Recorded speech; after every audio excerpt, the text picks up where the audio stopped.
Welcome to our podcast for college Catholics, where we discuss faith and spirituality from a Catholic perspective. I'm Father Patrick, and we recently had a service trip to the Shrine of the Apparitions of Our Lady of Lourdes in Lourdes, France, with a group of 14 young adults. So today I welcome two of these young adults to share their experiences at Lourdes. Fedewa and Anna Wilberding, thank you for being here today. How are you doing? I'm doing very well. Thank you, Father, for having us.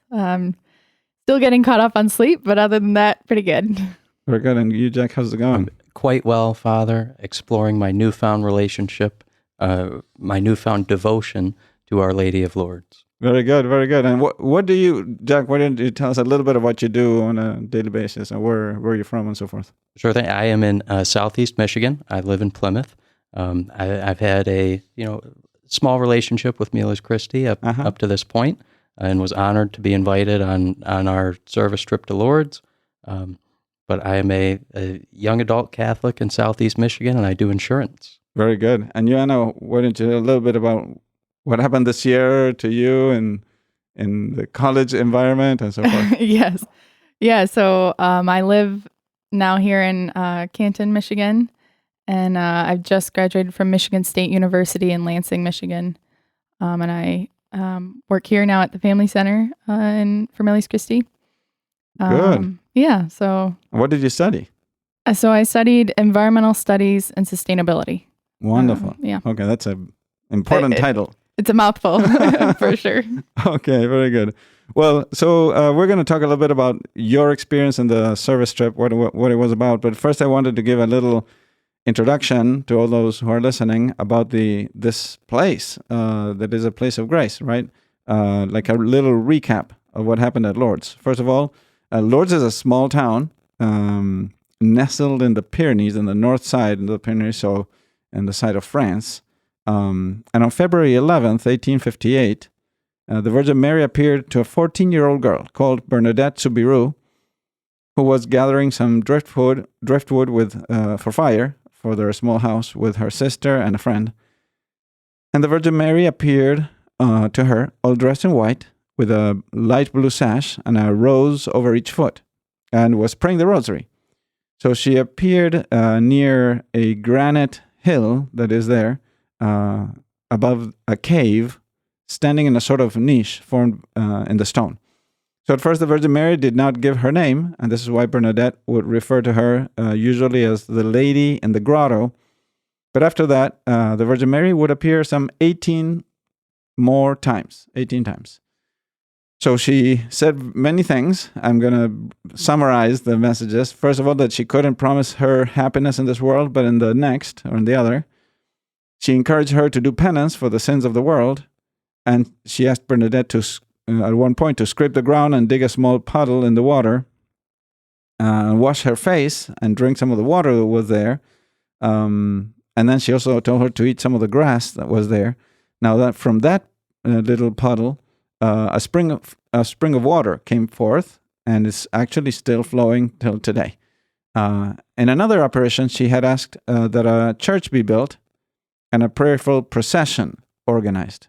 And finally, the Bernadette would speak to the pastor about these things, and the pastor was saying, "What's her name?" Giving her, "Who is this lady? What's her name?"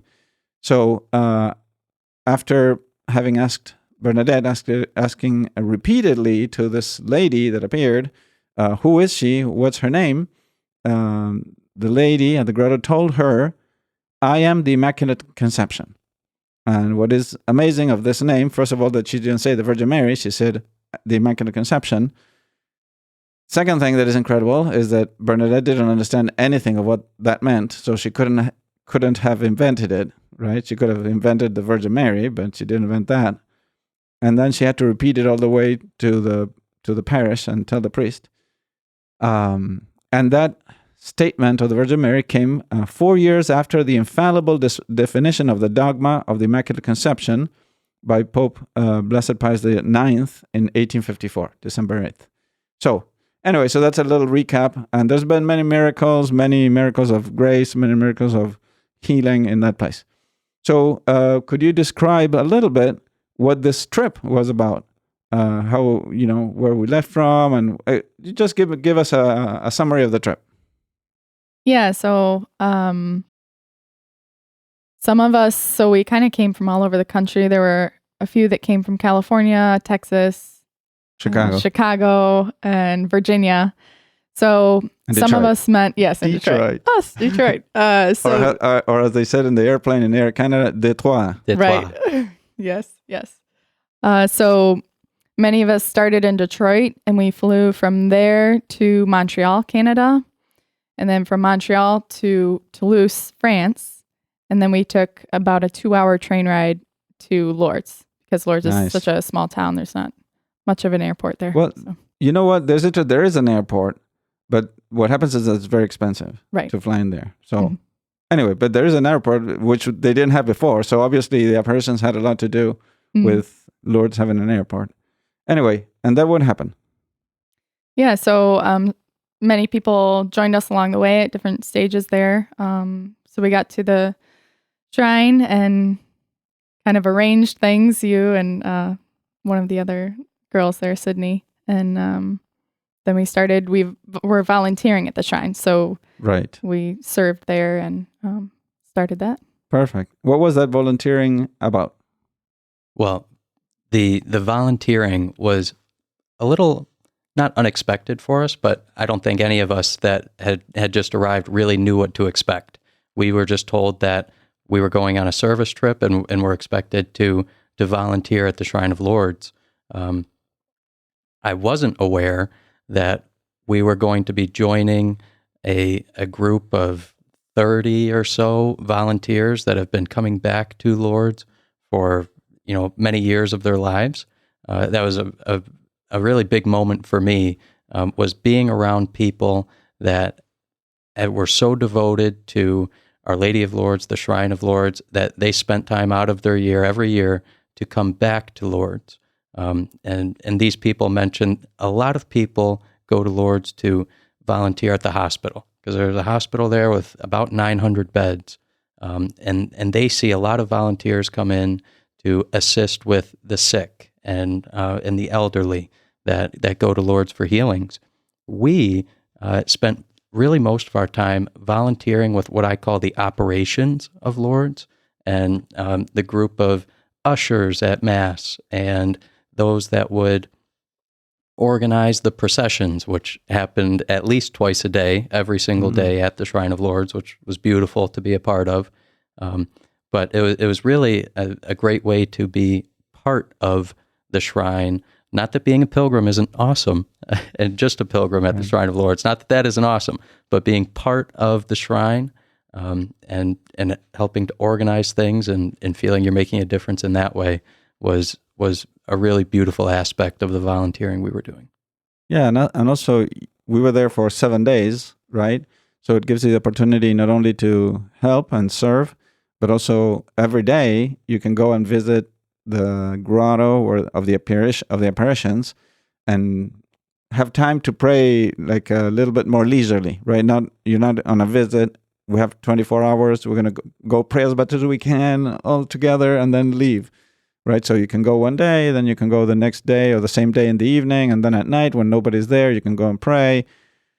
We were staying at a house that is it's basically within the grounds of the whole campus, because all this is like a campus where you have the grotto and there's a land around, and they have these 3 basilicas and other smaller churches and buildings. So all that area is like a gated area, right? So we were within that area where we stayed. It's like a sort of a house, a residence. So we could go anytime we wanted when we had free time. And there were some free times to go and pray, to go and visit the town, go visit the churches and so forth, right? Mm-hmm. So Anna, what did you like about volunteering, or what was it that other things that you did? Yeah, so I think like Jack was talking about the group that we volunteered with, it was really amazing because they were all from different parts of the world. So, they spoke French, Italian, Spanish, English, some were from Ireland. So it was really cool to volunteer with them, even though sometimes you didn't understand what they were saying. So, I mean, we got the point across, but it was so amazing because we were all there for one purpose. And now we have Deacon Benjamin also came on the trip, and he spoke Italian and Spanish, which was very helpful because now, I mean, we have some great friends that we made who are in Italy and in England. So, I mean, that was just an amazing part of it. Right, and someone in the group could communicate. Yes, yes. So with someone. So at least you get that one group would communicate things to the other group, and the group would respond depending on who could speak the language. Right. Exactly, yes. I found it so fun just trying to communicate with people that only spoke a different language. I can speak English, and that's about it. I can pick up on some Italian, some Spanish words, but trying to communicate with all these people and them understanding that I couldn't speak their language, and they would try and dumb it down for me just so we could all achieve whatever we were trying to achieve was great. And we, like Anna said, we formed some beautiful relationships with that crew, the Hospitalier, I believe they're called. Right. Very good. And why don't you describe the 2 processions that you helped with every day? Right, because this is the interesting thing. These were happening every day. Yeah, so the first one in the day is the Eucharistic procession, and that's at 5:00. So we would gather around 4:00 in the evening. The volunteers. Yes, the volunteers would gather to discuss what needs to be done. So that's very beautiful because the sick also participate in that procession. So they go first, and then our Lord comes after, and then everyone follows behind. So it's very beautiful in that aspect because the shrine is very much so supporting the sick through all of this. You know, they get to go first and everything, which is very beautiful. So with that procession, it goes it's across the river, across from where the grotto is, and then we cross the river and go down and around. There's a long, like you said, there's the whole campus and the grounds, and it's very long. So we walk down and around, and then it's like a central avenue, yes, right? It has an avenue or a boulevard that you can go one way, then there's a roundabout, and you come back the other way, and there's grass in the middle. Exactly. Yeah. Like what is it? 500 yards, something like that. It's long, two blocks maybe. It's quite a walk. Quite a walk when you've done it for 7 days in a row, a few times a day. Yeah, so it goes around that little avenue and then goes down. There's, you mentioned the 3 basilicas, one on top of each other, but then there's also an underground basilica, St. Pius X, I believe it's called. And so then we go down there and go in, and there's adoration and benediction after. And there's all the while, there's beautiful singing. Their sound system is very well put up, so you can hear everything. So they sing in all different languages, Latin, French. So then there's adoration. And then what's cool is after that, the Hospitalité, so the group that we were part of, we kind of got a special job after. So when benediction is over, they take the Lord over, and there's a separate altar and tabernacle. So when they pass through like the walkway, all the Hospitalité like line the walkway on either side. Nice. So we're kind of like a guard of honor. Yes. Right. Yeah, so that was really special. Each time it was like, oh, we get to go and like be a guard for our Lord, and it was beautiful.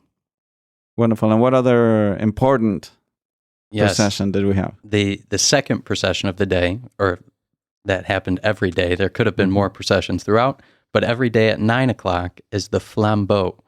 And excuse my French, it's not, flambeau. Which means flames, right? Yes, flames. It is a candle-lit, or for the most part, candle-lit rosary procession with a statue of Our Lady going through, and very similar to the Eucharistic procession in the early evening. It was really led, this procession, by the sick and the elderly that travel to Lourdes or stay at Lourdes in the hospital we mentioned earlier, and is, again, very similar to that Eucharistic procession. It starts right around where the grotto is, which is towards the back of the basilica if you're looking directly at the shrine, and goes all the way down that courtyard and just a real down and back, the avenue, the courtyard. And somehow we managed to have one rosary last about an hour and 15 minutes every time. Wow. With songs of Ave Maria at the end of every decade or the beginning of every decade, and a small reflection on each mystery of the rosary, a presentation of intentions that were gathered throughout the day at the shrine. And sometimes, I think there were only a few times during the week that we had maybe tens of thousands of people, but at least thousands of people every day were involved in this procession. And like I said, candle lit was one of the big things. At 9 o'clock in Lourdes, it's still a little bit light out, especially this time of year. But once you're about halfway done with the procession, it gets quite dark outside, and seeing the whole grounds, the whole shrine lit up with candles and all these pilgrims singing Ave Maria and saying the rosary in many, many different languages. And they lift up the candles when they say they sing the Ave Maria, yes, right? Yes, with every Ave Maria, the candles are lifted in the air, and very, very powerful moments throughout that procession. What did you get to do one day of the 7 that you were there? One day it was very exciting. I and two other gentlemen that were part of our crew, part of our service crew, were selected to carry Our Lady, which was quite a heavy statue. It was they needed 8 of us to be on the team of people carrying Our Lady, and we would switch teams of 4. So throughout the walkway down the boulevard, the statue of Our Lady would stop, and we would do a quick little fire drill and switch roles. So it was a beautiful opportunity, and again, being part of the processions and being part of what goes on at Lourdes was a very, very powerful for me, and being able to carry Our Lady throughout the procession was great. Now, of course, to expand on that a bit, and I don't want to jump ahead too much here, but one of the aspects of Lourdes and Our Lady's interaction with Saint Bernadette is penance. During one of the apparitions, Saint Bernadette turns to the crowd gathered behind her and says, "Penance, penance, penance," based on something Our Lady had shared with her. So carrying Our Lady, which again was quite a heavy statue, was a beautiful opportunity for my shoulder to say penance, penance, penance. Okay. It was about 2 days that my shoulder had a little bit of a bruise on it after carrying Our Lady. Wow, very good. Well, and there was another thing you did as volunteers one day, right? The train? Yes. So you can both say a little bit what you did. Yeah. So one of the days that we were there in the morning, I think it was around 10 o'clock, we went and helped at the train station. So we had to take the sick off of the buses that would come from the shrine and get them onto the train platform. And they were all Germans. So they were going back to Germany. So that was really cool to try and speak German. So they were taking a train all the way across Europe to Germany? Yes, to Stuttgart and Frankfurt and one other. But it was like a 30-hour trip for them. Yeah, it starts with a C. I forget what the city was, but it starts with a C. Okay. Okay. Not helpful. I don't know. I can't remember. But anyway, and you speak a little German. Yeah, I speak a little German, so I have some family in Germany. So I was able to say, hi, how are you? My name is Anna, kind of speak a little bit. Nice. So I think that was kind of nice to try to brighten their day, because some of them, it seemed very stressful to make sure they were on the right car and right room and to get onto the train. Right. So I think that was kind of nice.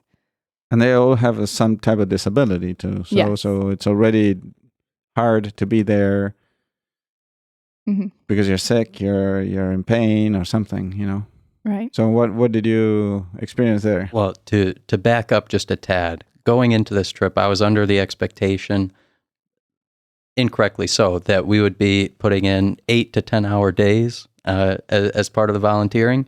The first 2 days did not work out to be that. Of course, we helped with the processions and did a few more smaller things throughout the day.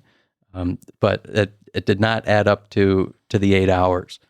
This, I believe it was our third day that we went to the train station to help, the Germans that were getting on the trains. It really felt like our first time where we were really, really doing some service work. Because I was more just happy the first couple days to be part of the processions. Right. But the service work at the train station was our first real experience of dealing with, not in a negative way, but helping the sick and the elderly, those with the disabilities, get from the bus to the proper train where they needed to go. And my goodness, there were a lot of buses flooding in, and a lot of us volunteers, running back and forth down this train station to make sure people were getting in the proper places. And along with that, we were, growing our relationships with the other volunteers that were there, and many of the German volunteers, because they had their own group of volunteers who, I believe, once they saw us, really took a back seat and allowed us to help out with as much as we could. But I don't feel too sorry for them on their 30-hour train ride, because they had 2 large shipments of what looked like German beer and an order of at least 100 pizzas. Wow. So their 30-hour train, although that's a long time, they were well nourished for the duration. Something else I want to add to that. So Jack was saying we were going up and down the train station. So we were wheelchairing them from the buses to the train. And part of that, we ended up having to lift them out of their wheelchairs and put them on this chair dolly, because the train doors weren't big enough to just put them right on the train with their wheelchairs. So that was really interesting, because one of the nurses there who was with their group was telling us that, the hospitality helps with this, and they get them on the trains. And we were told, we'll just leave them there by the car or by whichever car they're supposed to be on. So that was very interesting. Just okay, I don't really know what I'm doing, but I'm, trying to do my best. So it was nice because they still, of course, helped us. But that was definitely okay, here we go, let's do this. And everything worked out fine. But yeah, that was very interesting. It was a curveball where everyone spoke a different language. Wow. It made it that much more exciting. Right. And the idea of the service trip in general was to be there to volunteer and help out in whatever is needed. And sometimes when you are there to help, sometimes they need you, sometimes they don't. And sometimes they need you a lot. And that's where you get to be you're representing Miles Christi when you go there, but you're also representing the shrine before the people that come to visit, because these people they come from outside, and suddenly there's these people helping. Where did these guys show up from? And that's what it was great of the trip. So could you speak a little bit about the miracles connected to the apparitions of Lourdes? So there's a really beautiful, and I forget the French term for it, but a museum of all the approved miracles from Lourdes, which is 70 that are officially approved at the shrine. Right. So there's 70 approved by a board of doctors and a board of priests and bishops, but there's thousands of other miracles that are reported that for some reason they don't reach to have the characteristics of a miracle that will be approved. They could be miraculous, there could be cures, but if it's not powerful enough, they don't consider it, they don't approve it as a miracle to be listed in the list of those 70 miracles. But 70 miracles is a lot. Of course. And going through that museum, there were pictures of the people who had these miracles done to them. Dates. It was very cool to see how far back, I mean, obviously it's not before the apparitions there, but how far back those miracles and those documented cases go. And then also how recent some of them were. There were quite a few photographs that were colored photographs in that museum that gave a story and an outline of, what this person's ailment was, and how they were healed. One of the common themes I saw throughout all of those stories, I tried to read as many as I could, was not all of them were instant healings or whatever that miracle was. They could have had their pilgrimage to Lourdes and not experienced the healing until months later. But it was still, throughout that process, approved and documented by this board as a miracle from Lourdes, because these people have going in faith to Lourdes, that devotion stays with them much longer than just the time they were physically present at Lourdes.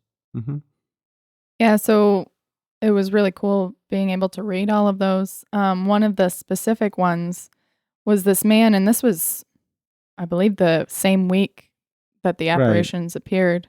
It was very early. There were already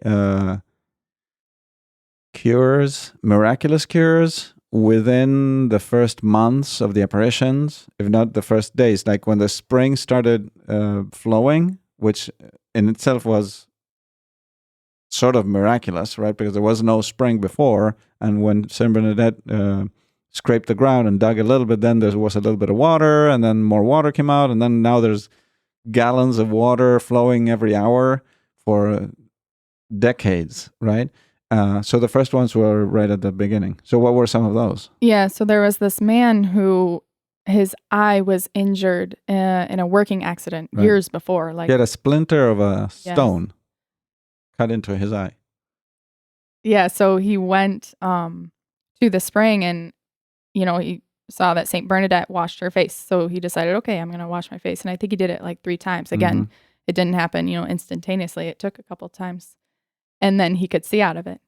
And so that was amazing. And then there was also a lady whose child was newborn, I believe, and he wasn't breathing.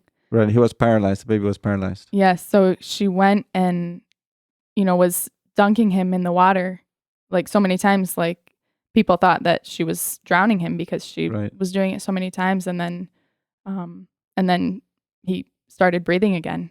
Right. So it's just beautiful, some of those stories. Right. And then there was another young man, but there was these are interesting because there was a doctor in Lourdes. There was only the one doctor, small town. So he was aware of these patients, the stone cutter who had his eye, he had an injury in his eye, irreparable, right? He couldn't heal it. And he was going to go blind, completely blind. So he knew him. The doctor knew that this was incurable, right? He knew very well. And then the little child that the doctor knew he was going to die, it was a matter of days, right? The baby was dying, and the mother desperately took him to the water in the grotto. And then there was another young man who had a whole sore in his back and chest. All the skin was an entire sore. And the doctor told him, don't go to the grotto to put water because that's the worst thing you can do for that sore. And the guy said, okay, it's fine. Thank you, doctor. And then he went and washed with the water all night. And then he fell asleep. When he woke up, he had no more sores in his skin. So it was incredible. And then there's many other cures of tuberculosis, people who were about to die of tuberculosis, people who were paralyzed. There was a famous one of a lady who fell from a tree, and I think her arm was completely paralyzed, and went to Lourdes, and then she could use it again. Now, I was there too at the volunteer trip, but I volunteered with confessions. Right, so I can say that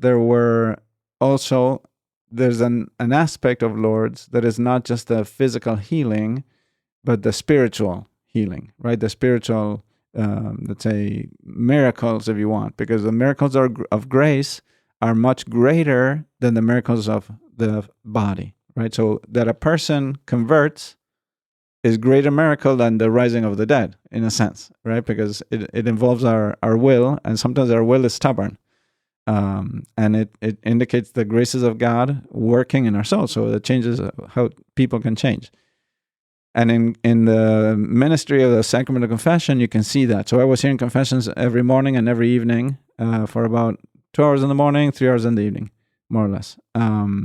And there were a lot of people, and we were priests in English, in Italian, in Spanish, and in French, and some other languages.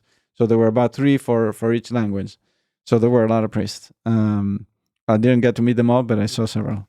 Anyway, so I think that the whole experience of Lourdes, not only knowing about the miracles, but also participating in all the spiritual, there's a spiritual thing there. I don't know how else to call it, a presence, which is the presence of Our Lady, right? So it's incredible to be able to go. The most amazing thing for me is to be able to go to the grotto itself, and there's a little tile that says this is the place where Bernadette used to kneel during the apparition. So you can kneel there, you can sit there, and you can see the place where the Virgin Mary appeared. So that's really good. So what would be your spiritual highlight of your time there? Or spiritual or any highlight, the thing that you liked most while you were there? Yeah, so I think for me, it was the first day that we got there after we figured out what we were doing and our accommodations and spoke to the people we needed to. We went and visited the grotto, and we went around so you can go kind of into the grotto and around. And I mean, going in there, all the wall is kind of worn from people touching the wall, and there's water dripping down the wall, which I did not expect. I thought, it's just the spring, but there's still water coming down there. And even just, you go by and you see the spring there, and there it is. It's flowing. It's right there. And I mean, it was a lot more emotional than I thought it was going to be. It was like, oh my goodness, like I'm here. And my lady, like she was here. Like, it was just, that was definitely the highlight for me spiritually, like being there was incredible. I mentioned it a little earlier, the aspect of penance at Lourdes. But my whole life before I was at Lourdes, penance was only happened during reconciliation, during the sacrament of confession. But experiencing that, learning the different ways that penance can be applied to your everyday life, denying yourself simple pleasures, in penance for the sins of your family, the sins of the world, your own sins, was a really beautiful aspect and something very new to me upon that trip to Lourdes. And I think the most beautiful way that we as pilgrims and volunteers there were able to do penance was the Stations of the Cross that were on the grounds.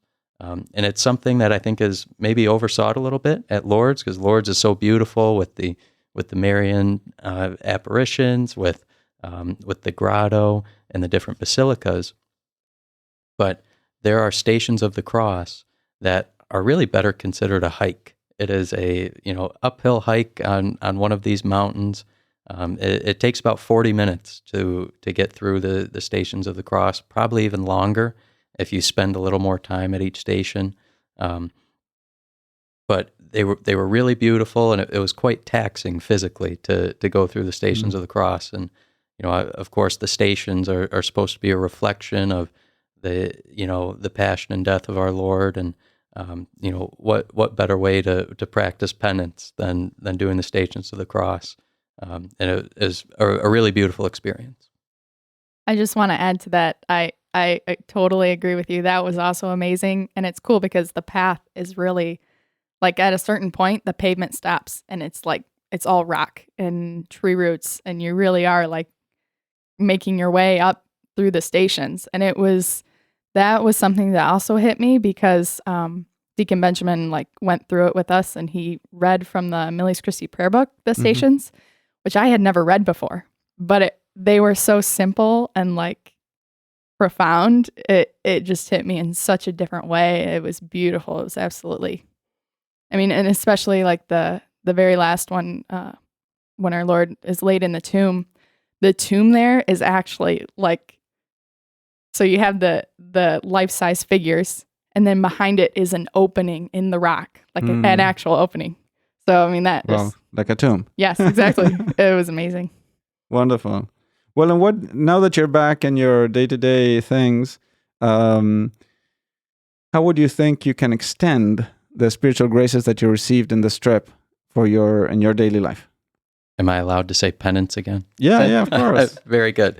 I've said it a few times, but penance was something, again, new to me personally, and something I can implement in my everyday life, denying myself, whether it's simple pleasures or grand pleasures, whatever it may be, with a spiritual twist on it. Right. So penance, and then I believe we said at least 2 rosaries a day while we were at the Shrine of Lourdes. So doing that twice a day, makes it a lot easier and mentally to say 1 rosary a day when you're back on this side of the big pond. Mm-hmm. So those would be the 2 things that I've thought for the last week as I've been recovering from jet lag, how I can continue to receive the graces that I experienced at Lourdes. Right, and just to clarify for those who are listening, penance is a spiritual practice that is a Catholic practice by which you voluntarily deny yourself some pleasure, or even sometimes, in the case of some saints, embrace some suffering voluntarily, right?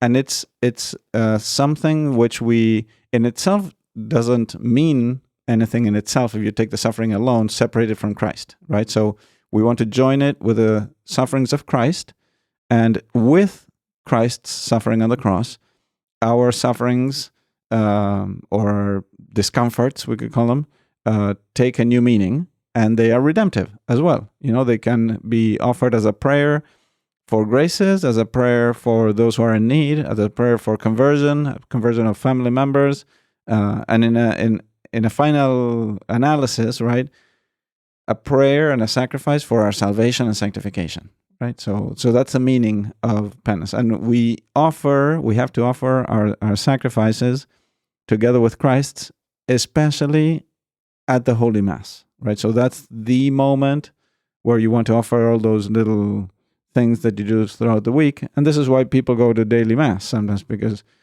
you can offer your daily sacrifices every day, right?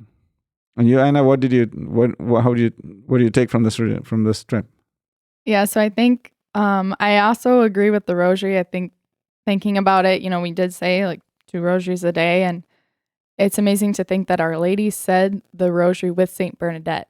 So I was just talking to a friend about this, and she was saying how, Our Lady's reliving her life, especially like the crucifixion and, the sorrowful mysteries. Like, that's so amazing. Like, she's saying the rosary and we're saying it too. That it's just beautiful to think about that. It's like, okay, yeah, of course I'm going to say my rosary, Mm-hmm. So that, and then also Saint Bernadette, who Our Lady appeared to, we went around and saw her like houses that she lived in. And the one that she lived in during the apparitions is, used to be a jail, and they couldn't have it as a jail anymore because it was so bad. So, we went there and we were in the room, and it's such a small room, and there were 6 people living in there. And the fireplace didn't work correctly. Like, the smoke would come back into the room. So it was just very humbling to see that and to see Saint Bernadette's simplicity. So I think that's also something like to bring into our lives. Okay, simplicity. So I think about all the clothes that are in my closet that I don't wear. Okay, I'll, get rid of that, so just to bring that simplicity into my daily life is definitely something that I've brought back with me. Very good. Very good. And also what I would say add to that is that just as when we're there, we know you can feel a bit more the presence of the Virgin Mary, and the Virgin Mary appeared there, and that the spring is still flowing and there's miracles happening. So that place has a particular value in the heart of the Virgin Mary. So being there is very important. But as we are far away now, praying the rosary is a way in which we can be sure of her presence, right? So when we pray the rosary, we're praying to her. She's present just as she is in Lourdes, when we're saying the rosary, because we know she wants that from us. She wants us to say the rosary. For all those who are curious what these processions might have looked like, something I've done since I've been back in the States is the Lourdes YouTube channel has a live stream of the Eucharistic processions and the rosary processions, along with live rosaries throughout the day. So for someone that's been there, I still want to be a part of what's going on at the shrine. That's a really beautiful way to do it. It allows you to, feel like you're there by watching what's going on and hearing the same words and music. And the procession would be at 11 a.m. Eastern, right? 5 p.m. in France, 11 a.m. Eastern, and then at 3 p.m. Eastern, right? Something exactly. Okay. So the flambeau is at 3 p.m. Yep. Nice. Very good. Well, thank you for joining us in this trip and also in this podcast episode. And thank you everyone for spending your time with us today. I pray and we pray that the Blessed Virgin Mary, Our Lady of Lourdes, may protect you and guide you always. Please share this episode with your friends, and if you can, please leave a review on Spotify or Apple Podcasts. May God bless you, and we'll see you next time.